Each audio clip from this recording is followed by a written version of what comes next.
get kicked off with our next panel, which is going to be led by Chris Dixon. And this panel will feature and focus on real estate entrepreneurs and real estate investors. So if we could have all the panelists for our real estate panel join us now. Chris, I'm going to kick it off to you. Thank you. Great. Thank you, Natalie. I appreciate it. We're very proud of the work that you are doing, and also want to send a special shout out to JP Morgan Chase for the work that they've been doing in the community. On our panel today, we have Lorenzo Wooten from Marcus and Millichap, Biswese, Josh Childress, and John King, and myself, Christopher Dixon. Before we dive in deeper, gentlemen, can each of you give me kind of a 1 to 2 minute overview of your companies and kind of tell us more about what you do, starting with you, Lorenzo? All right, thank you, Chris, and thank you everyone for having me. Hopefully you can hear me loud and clear. I work as a commercial real estate broker with Marcus and Millichap. It's an investment brokerage in Bethesda, Maryland. They've been around 40 plus years. I've been with them about 3 years. My specialty is multifamily sales in the DC, Maryland, Virginia area, as well as I work with a lot of churches as well. I've been in commercial real estate for the last 10 years, real estate my whole adult life. I also do property development for my personal investment. So I buy and resell properties in the DC area as far as redevelopment, whether there's new construction or rehabbing a house from the beginning to the end. So all things real estate for me, commercial real estate sales and residential personal property development. IT, can you go next? Yes, can you guys hear me? Yes. Okay, thanks for having me, guys. Again, my name is Ati Biswese. I'm a residential broker here in Washington, D.C. I'm also licensed in the state of Maryland, Illinois, and the state of Virginia. I also run a small investment firm and real estate private equity firm called Third Story Capital. Third Story Capital, we pretty much specialize in acquiring niche property that suffer some flaws in the market. So we acquire those property and renovate them and resell them and put them back on the market. So we pretty much pride ourselves to create an affordable luxury back in the market, especially in DC and other part of the country. And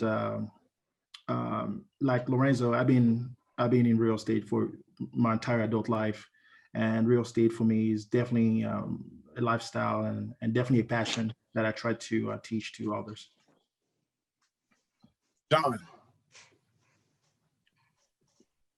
You said John King? Yes, please do, John. Yes. Thanks a lot, Chris. So I'm John King. Appreciate the opportunity to be here. I'm an attorney. I've been practicing for about 15 years or so. My primary focus is on real estate. I represent developers, investors, people both on the buy side and sell side, banks. And I also have a standalone title company. So we're involved in sort of bringing all the parties together to close the transaction. We operate principally from the DC area up to New Jersey, New York. So that's kind of our coverage area. Good. Go ahead, Josh. Yeah, echo everybody else's sentiments. Appreciate you guys having me. My name is Josh Childress, former professional athlete, now turned real estate investor and entrepreneur. I started my company with the intent on investing in under-resourced communities, specifically areas like I grew up in, which is Compton. And we've since focused also on just, opportunistic opportunities, across the West Coast. I think I'm the only West Coast panelist on here, so I'll represent for the West, but we're targeting, Southern California, Vegas, Phoenix, and some Texas markets as well. Okay, good. And I'll tell a little bit more about myself. I actually started in the investment banking world, decided that I was more interested in real estate than stocks and bonds, and have been working in the commercial real estate industry in DC since 2004. My company specializes in representing owners of urban retail buildings, multifamily buildings, and land parcels here in DC. 95% of our transactions, we represent the owners of those buildings. And to a limited extent, we will work with some tenants as well on the tenant rep side.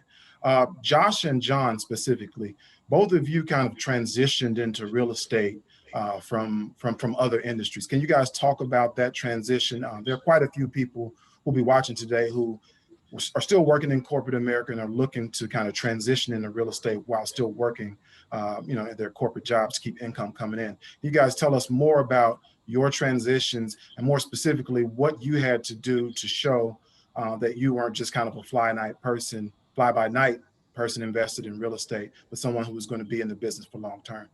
Right.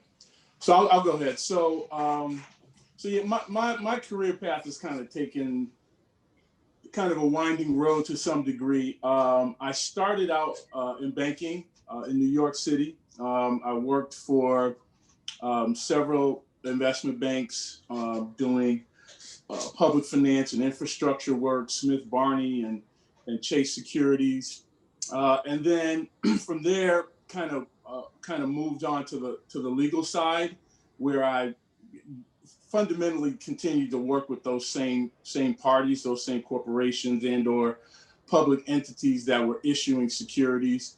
So I continued to do kind of transactional work, and then I worked for two large firms in their New York offices and their London offices. So I traveled quite a bit. The large firm that I was working for in New York, White and Case, has offices pretty much around the world. And so, we were representing generally investors or large scale developers. And so, we had to travel quite a bit. And I did that for about 5 years and then worked for another smaller firm, smaller in terms of New York terms, which is about 600 or 700 lawyers versus 2,000 lawyers.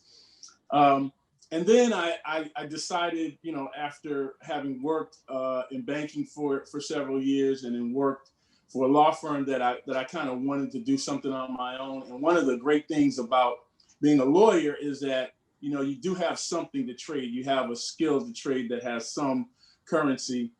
And so I decided to start my own law firm. But I was not your sort of traditional lawyer in that I was a corporate lawyer, right? So most people think of lawyers who go into court and they, do trial work, but I was more of a transactional lawyer.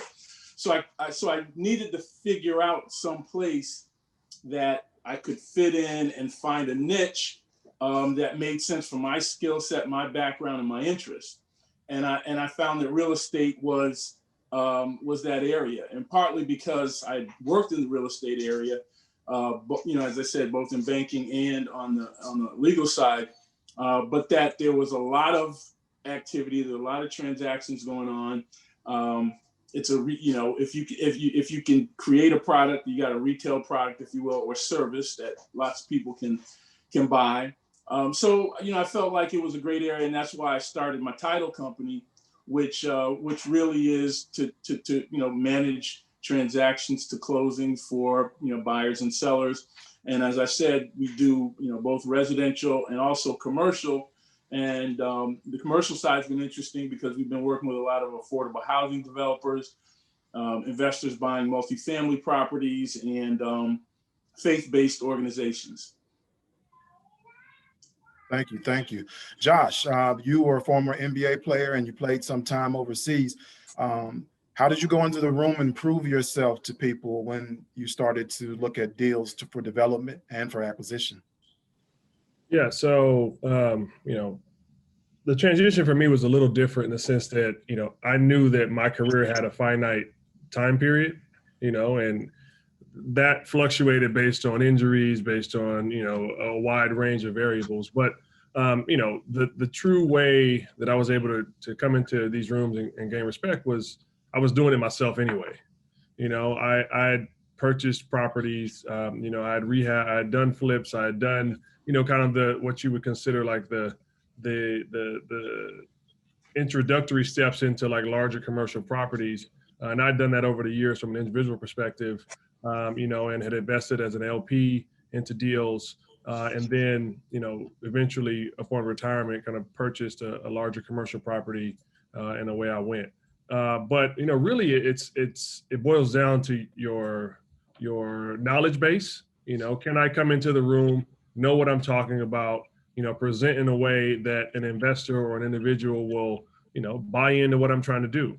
And, I was fortunate enough to do that multiple times, where, now we have an affordable housing project that we're going to do in Compton. It's a 75 unit property, for a first time developer, right? But we came in with a plan. Our approach was solid, and the city backed what we were trying to do. Similar situation in Vegas. It's not affordable, but we have a 300 unit development that we're doing out there, and part of that process was partnering with other developers that have a little bit more experience, understanding our strengths and weaknesses, and making sure that they understand those as well, and then coming to the table and figuring out a structure that works for everybody. So a lot of it was diligence, legwork, being strategic, but then also it was showing people that I'm doing this myself anyway. Understood. This next question is for everyone, but I want to start with Lorenzo and IT. In 60 seconds, kind of walk me through an early mistake that you made and what you would do differently if you were restarting your careers. Oh, wow. I think for myself, I would talk from the brokerage standpoint. I started off at Keller Williams in Upper Marlboro, Maryland, which is outside of Washington, D.C. in Prince George's County. And I started off residential, and really because I thought that's what I had to do. I didn't know too many African-American commercial real estate agents, and I thought the path would be learn brokerage from a residential standpoint and grow into commercial. And that's just not the case. That you can start off in commercial, and there's a lot of money to be made. There's definitely relationships. There's ways you could leverage into development or other things where you're doing wealth building. So if I had to do something different, I would have started my career off in commercial real estate brokerage versus residential. Absolutely. IT?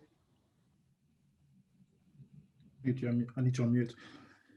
I guess for me, what I would tell the younger me is to really, in this business, I think that for me, the goal was you have to be lean. I think that I realized that, especially if you want to have the opportunity to really do some big deals, you have to be very lean when it comes to your debt and expenses. And I think that when you're younger, there's certain things that really kind of matter when you're young. Like you almost try to, you're buying things that really wouldn't make you money. But as you get older, I realize that being lean and really have a very low debt ratio and very strong capital, I think I realized that was very, very important.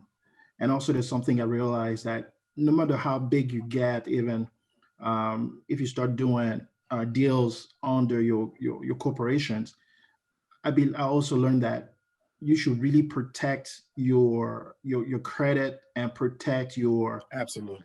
Just protect your money so much better. Like if you don't have to, if you have a car that's paid off, or if even if you have the money, it doesn't mean that you should buy the Aston Martin, even if you can afford it. I think that you pretty much have to have a goal and a strategy and focus on it, and don't be distracted. And I realized there's something that as a younger person, you can easily get distracted about things that don't matter. So that's pretty much, something I would tell the younger me. I would do better, and I definitely do much better now. Absolutely. There's a big developer in DC, Jair Lynch, who's a former Olympian. And whenever he's on the panel, one of the first things Jair says is, when you get the big check, don't buy the car. And so all of us know that you have to remain lean in this business. In general, these industries are extremely flat, 2 or 3 people in an organization, sometimes making millions of dollars. John, and then Josh, can you tell me a little bit more about a mistake that you made and what you would do differently?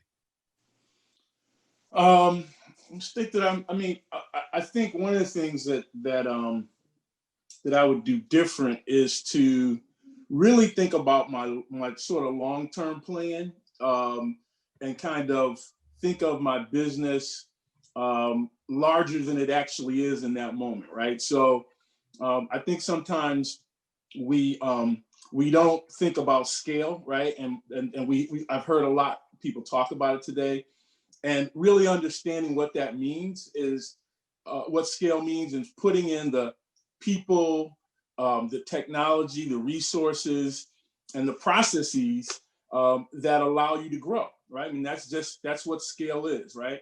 And so, you think about yourself, you might be, a $250,000 or $500,000 business right now, but you should be, again, assuming that's your goal, planning and putting yourself in a position so that you're, a $10 million or $5 million company, $2 million company, and treating yourself and acting in that way in terms of how you put your business together.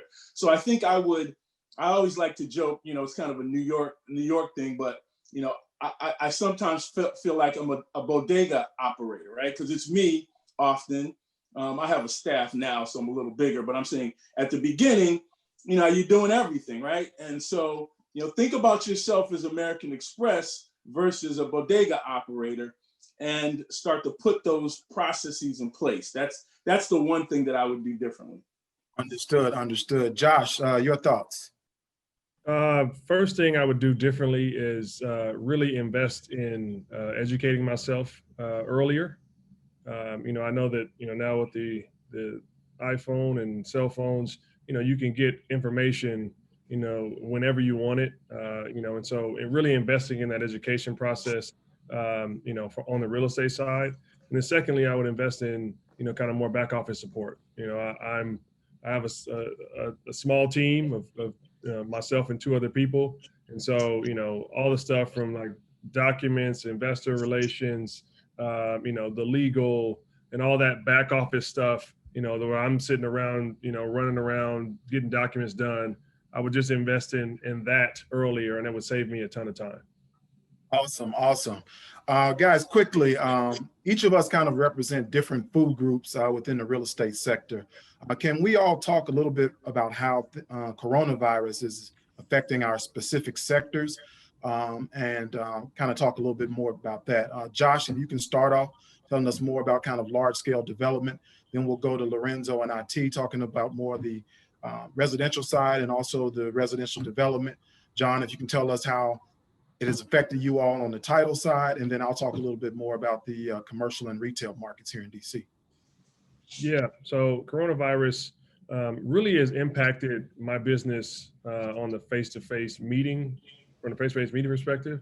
But outside of that, I mean, people still need housing, and people still want to deploy capital, and the banks are still lending, albeit much more conservatively, but they're still lending. And so housing is an essential business, and providing housing is an essential business. So from our perspective, it's still been full steam ahead. Some of the city, process has gone virtual in terms of getting entitlements done and things of that sort. So that slowed things down a bit.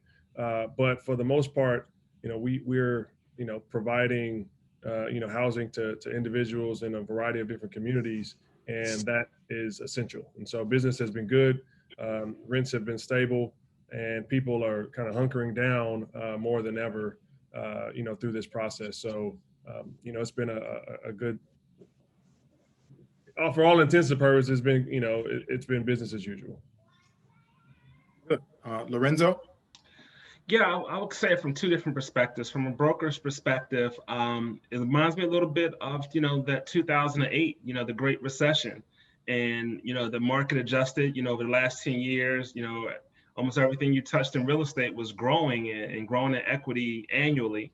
And so now people are really getting back more to the basics.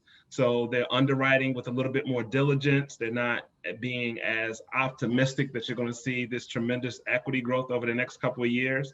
So I just think the underwriting and analysis on acquiring properties is a little bit more diligent and probably a little bit more conservative, which reminds me of the era in 2008, 2009, when people were acquiring, selling properties. Similar to what Josh was saying, from a development standpoint, people will continue to need roofs over their head and are looking at homes. In fact, the residential market is through the roof.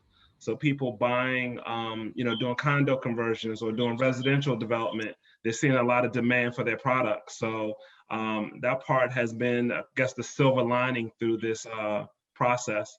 But I think the biggest change with this is that in either category, whether it's brokering and buying or development, is that people are being a little bit more diligent with their process and underwriting and a little bit more conservative. Okay, good. IT, the mantra in real estate for the last decade or so has been about the revival of the inner city. But we've been seeing tons of growth from suburban residential and tons of demand since coronavirus. Can you talk a little bit more about what you're seeing on the development side and what you're seeing on the residential side, both within the city limits and in the suburbs? What we're seeing, honestly, is a tremendous, growth, especially in the DC market, which is like a crazy hot market. I think that when the virus started, like around February or March, I think people were a little bit more cautious, trying to understand what this thing is about. I think that once people start quarantine and they stayed home for like 30, 40 days, and they realize really how tiny their one bedroom apartment were, and how much you love your spouse or your partner, and you realize that he's actually not going to work, he's actually in your face every day. You realize that you need space, you need a bigger space, you need a office space now that you're working from home, and the kids are home. You need a basement unit, and you need a yard for them to get some air. So what happened in the residential market, especially in Washington DC, we have seen a boom of purchases. And also what helped is the low interest rate, which has been honestly the lowest since I've been in the business. You had, like, if VA lenders, like VA loan, if you are, serve in the military right now, you can get a 2.25 interest rate, which is pretty ridiculous. And at one point you could get like a 2.5 interest rate conventional. So what he did, a lot of people who were planning on purchasing in 2021, because of the corona, they moved their plans up a year ahead. So people have purchased because now they can afford more homes. And as you know, Chris, living in DC, the price point might be more, but DC is very affordable because the taxes in DC are the lowest in the DMV. So you get a beautiful home in DC, you pay really, less money.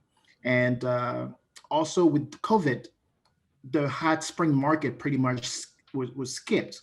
So usually in this market, fall and winter, you kind of see stuff slowing down, but nothing has slowed down because that slow season pretty much is being pushed, and the market is still hot. People are buying like crazy. And also on the development side, because people are looking for those type of properties, and DC has low inventory, so we pretty much doubling down. We trying to acquire, we trying to purchase, like the other guy says. Banks are lending.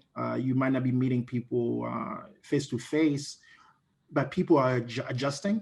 We purchasing, we buying more because people want more properties and people are ready to buy. And so I would say that COVID has affected the DC residential market in a positive way per se, because people are now buying more, especially with the help of low interest rate. So we've seen a tremendous growth in purchases and development. John, can you speak from a title company's perspective? I actually reached out to a potential client who owned a commercial building, but he also owned a title company. And before I could even talk to him about his building, the first thing he said on the phone to me was, "I can't take any more closings." That's how good things seem to be in the title business right now. Can you tell me more about your perspective? Right. So obviously, COVID affected the entire world, right? It affected the country. And so I think it trickled down to pretty much every sector of our economy and our life. And so, I saw some fall off in the second quarter, the end of the second quarter and third quarter. But by then, people kind of got their sea legs, if you will, and we were able to figure out how to manage things better. I think that one of the things that's come out of this for me and my business is really trying to take advantage of a lot of the technology that's out there that makes us do things better, more efficiently. I mean, you know, we're forced not to be able to be in physical contact, but things like Zoom and, you know, other collaborative tools that we can use, I think are kind of like silver linings that's come out of this. And so, you know, I have more than one office. I have an office up in New Jersey. And so, you know, I've been working, you know, remotely. I live in the DC area. So I've had to figure out how to use all this technology and these tools to my benefit to run my business over the years. So I wasn't completely disrupted by this event, but I certainly, my business is not unlike anyone else's.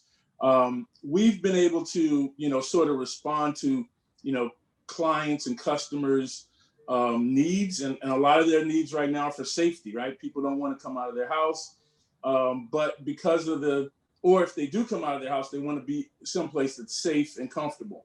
And so, you know, responding to that environment is very important. So, you know, we have, you know, sort of moved towards doing remote closings. We'll close pretty much anywhere you want to close. I mean, I haven't done one, but I've heard of people doing closings in their car, right? So you pull up to the person, you sign the documents, and there you have it. The biggest change has been, and really legislatively, where a lot of jurisdictions are allowing e-signature, and they're allowing people to sign online. And so that, and notarize documents online, right? And so that's one of the biggest changes. And I think that's going to be really helpful in terms of streamlining the process and allowing a much quicker and more efficient process. But as the other panelists have said, business is very busy. You know, interest rates are good. People have to have some place to live, and you know, there continue to be you know, opportunities for, you know, all types of players within the real estate market. You know, we just happen to be involved in kind of closing the deal out for you, and so you know, I think there continues to be, you know, really high prospects. That's awesome. I will address the commercial second briefly, and we have about 4 minutes left. If anyone has any questions, we have a couple of questions in the chat. I will address those and put them in front of the panel. But to speak about the commercial sector, we have been frankly hit the hardest. When you think about the hierarchy of needs, you know, going to an office space is lower on the priority, and paying rent there is lower on the priority than paying for your mortgage or paying for your home. The retail sectors have been hit extremely hard. We do still, unlike 2008, kind of when I started my business, there was just a freeze where nothing happened after the Lehman Brothers debacle. People had money, their businesses were operating, but there was just no capital that wanted to commit to the market. People are still out doing deals in the commercial sector today, but to some extent, you're seeing rents at 60 to 75% of what they were pre-COVID. So you're having savvy retailers who plan to stay in the business taking advantage of what they're seeing. Landlords are being very lenient with tenants. They're either allowing tenants to switch over to percentage rent. They're allowing tenants to put the amount that they owe kind of toward the back ends of their leases. Then you're seeing some essential retail doing really well. Anything that's grocery anchored, like a grocery store, or an essential retail business like a pharmacy or a liquor store is considered essential. They're doing extremely well, but restaurants are doing terrible right now. I have several restaurants on the market, both for sale and lease. And it's not just in kind of the B and C markets in the city. Even in markets like Georgetown, there are empty restaurants, and we're only probably in the second inning of what's going to be a terrible restaurant market across the country, frankly. Even before COVID, the savvy casual retailers were doing about 50% of their business through online apps. And we're going to see that trend continue. William Blair, which is a research group for retailers, is forecasting online app sales to go from 22 billion to 52 billion from this year to 2022. So that's 250% growth, or a 2.5 times multiple in a matter of 2 years. So that's going to definitely affect brick and mortar real estate. It's definitely going to have a trickle down effect for about 10% of our entire economy, which is kind of the service industry, including the bartenders, the servers, the front of the house people. Things are really bad right now in DC. We're expecting about 1/3 of all restaurants to close before this is over. And so the market is bracing for that. We do have a question from online, from the chat, from Mr. Charles Jones. He asked the panelist members, can the panel speak to their thoughts on opportunity zones? Josh, I think you probably have the most experience in that space. Josh, can you speak a little bit to what we have, with your thoughts on opportunity zones? Everybody kind of give me your 30-second spiel on opportunity zones, and then we'll transition over to the next panel.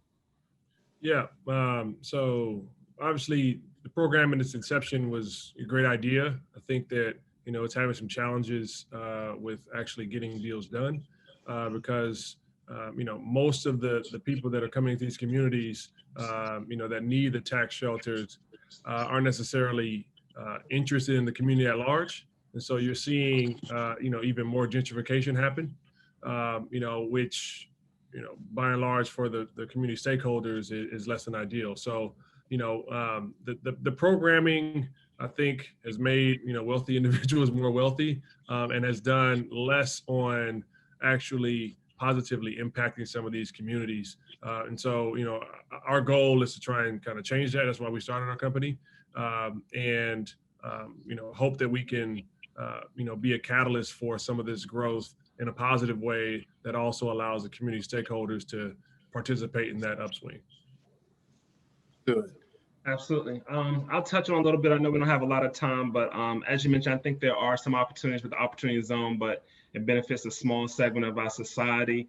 But there still are good deals out there. And, you know, I tell people all the time about some of the secondary markets, whether they're going outside of the DC area, whether it's like the Tidewater, Virginia area, or even Hagerstown.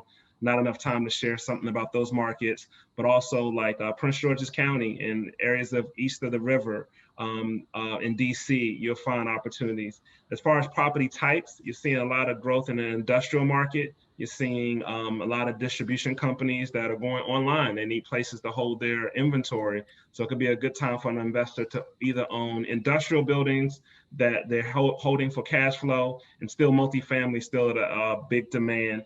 And as you mentioned, retail and hotels are very risky right now. Tia and John, any perspective? I think that, you know, opportunity zones have faced some challenges in the past. I mean, finding some balance with affordable housing and investing in distressed areas has been a real problem, particularly in the face of gentrification and some of the things that we're seeing. I used to live in New York, in Brooklyn, and Fort Greene, and Bed-Stuy. Those are completely different neighborhoods than what I lived in previously here in like the U Street and Shaw area.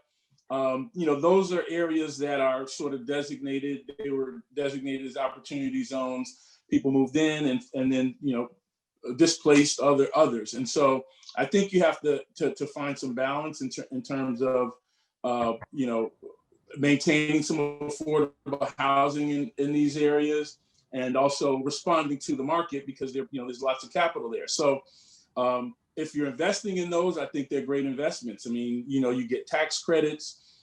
There's lots of benefits. So I think it's something that should be part of your portfolio if you can get in those kinds of deals. I think 30 seconds. Chris, actually, you know, opportunity zone, you know, I'm not very familiar with opportunity zone, to be honest with you. And there's something I always wanted to learn a little bit more. I know there's a few guys here in Baltimore. There's a gentleman that's all he focuses on. But me personally, I'm not very familiar with opportunity zone. So I really don't have any, I just listen to these gentlemen. So definitely learning from them. On a personal note, and we'll wrap up from here, I'm not a big fan of opportunity zones. I think they mostly benefit the wealthy.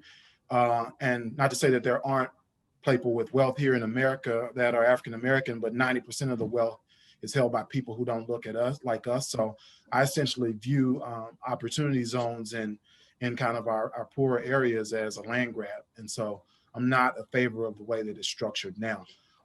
We are at the end of our panel. Our next panel is entrepreneurship ecosystems. I'd like to thank each of you gentlemen for participating, and thank both JP Morgan Chase and Natalie Coldfield with Walker's Legacy for the opportunity to speak. Thank you. All right, Chris, thank you so much for not only hosting this fantastic panel, but also being an instrumental part of our launch of Men Who Enterprise. Lorenzo, Josh, Ate, and John, again, thank you so much for your great remarks. We are going to move out of the panel on real estate entrepreneurs into a short DJ set, and then we will move into our final panel for the day, which is on entrepreneurship